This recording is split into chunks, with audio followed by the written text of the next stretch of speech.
Hello again and welcome back to the channel. This is a bit of a different video. There was a comment on one of my recent My Thoughts videos asking me to do my thoughts on the heroes that I already have.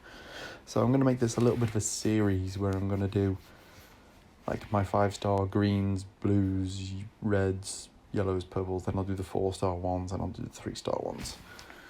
I'm just going to do the heroes that I have leveled. If you do want to see more on the unleveled heroes and what I think of them and whether I will planning to level them, then let me know and I can always do that after it. But to start with, we're going to go with we'll change by element.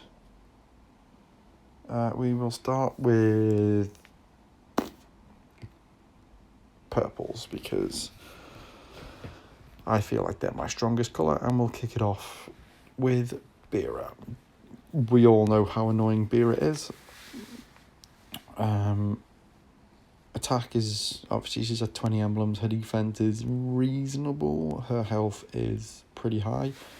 Obviously we know that the two main reasons why Beera is as good as she is her minions. Mine currently do, I think it's, with my 27 mana troop, she does 81 damage per turn. And obviously the realm bonus, which decreases the mana on death. Obviously excellent. I am planning on limit breaking it, but clearly I have no mats to do that right now. Next purple we have is Cena, who I flick between using Cena and Beera for very fast war tanks. I tend to go with Cena for that because she does a lot of damage quickly, whereas Beera sort of wears them down over time, and time is of the essence in those wars. Plus it's kind of a deterrent for people to stack holy against you because, well, she reflects holy. I have been tempted a few times to re-level her solely for defense because I went with the attack route to start with, but her attack isn't that impressive. I tend to just use her now more for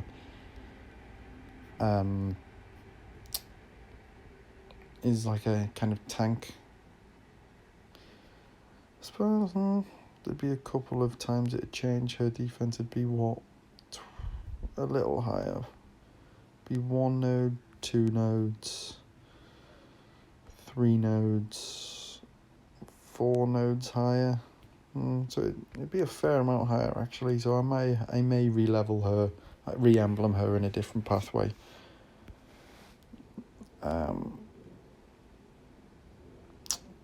Yeah, I'm unsure of it yet. It's still very up in the air. I can't remember what her family bonus does. Oh, it's a defense buff. But yeah, good hero. I was very happy when I got her. Obviously, she's not as important as she used to be. She used to be dominant, but not anymore. Cage Burrito. Probably my favourite purple hero to play with, just because he's very fast.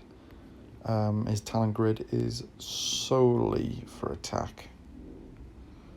As much attack as we could get out of him. Yeah, because his hit is enormous. Ideally you want to use him on heroes that are slightly above half health, but anywhere from kind of like 70% down, he's gonna take them, he's gonna kill them, or he's gonna be very close to it. His 225% damage is usually about 400-ish. And then the 451 is about 800 to 900.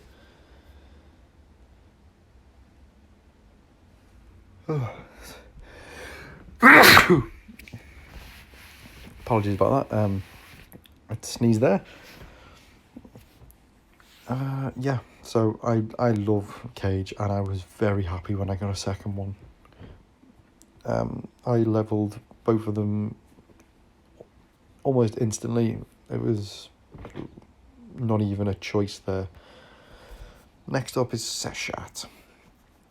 Gwyn's Bane herself reduces direct mana reduction, which is really good when you're fighting Guinevere. Not as pertinent as she used to be because Guinevere has kind of bit the dust now. But again, she is completely leveled for attack. As you can see, it's all attack, attack, attack. But a very, very good hero. I love the fact that she dispels, and I love the fact that she's got good survivability from her replicator minions. She also gives +4 mana generation. It's not really something I've ever noticed, but her health's high, her attack is high, and she tends to do about 100 damage at fast speed. Pretty damn good. And she has a chance to bypass the buffs. Yeah, she's excellent. She pairs well for a definite kill shot with Cage Burrito. That's something I forgot to mention with Cage, actually. Dispels before he does the damage, which is amazing. So counter-attacks, defensive buffs, all of that crap does not affect Cage one bit. Next up, Kiona. Now, Kiona is fully leveled for defense because I was using her as my main purple tank before I got a Cena and Beera. She's okay as a tank. Her damage is fairly substantial. It's about 600 if I'm 5 to 600 if I'm not mistaken. Caster and nearby allies get plus 45% attack and a further 20% increase each time they hit for the 3 turns, which is very high. Her attack buff gets very high indeed. I can't remember off the top of my head what the limit is for it, but it gets high. That is the main kind of threat from her when she is a tank or a flank, is her attack buff that she gives to the heroes. Granted, it is only for, is it for 3 turns? Yeah. But still, she can be quite devastating. Element recovers 4% health. It's nice to have, but it's not really substantial in the long run. And she can evade because she is a rogue, which is always lovely. It doesn't happen very often when you're on offense. Nowhere near as much as happens when you're on defense. But still, a good hero. Happy that I leveled her, even though I don't use her very much anymore.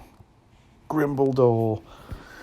Now, him I mainly leveled because of the rise of the likes of Beera and Freya and the introduction of the Undead Horde War. He's actually quite fun to play with. Like, it takes it from, oh, wow, Freya's gone off 3 times, the game is pretty much over, to, okay, Freya's gone off 3 times, I'm going to get a bunch of specials out of this. I tend to use all of my specials on one hero, and then obviously they'll lose their minions from the direct damage, but then Grimble I'll use last, and that'll take his, that'll be, 12 minions to bump everyone back up again. He is actually very good. He was trash when he first came out, but this is a prime example of how a really poor hero can be excellent in the right circumstances, and how the game changes over time. He also has a pretty high defense stat, so he could be very tanky. So he's got a bunch of defense nodes on here too. I've seen people use him as tanks. He's not amazing, but he has a high defense stat, which is nice. And I believe we're coming to the last one now. Yeah, last one. And it is Sartala. Standard Season 1 hero. She does the job.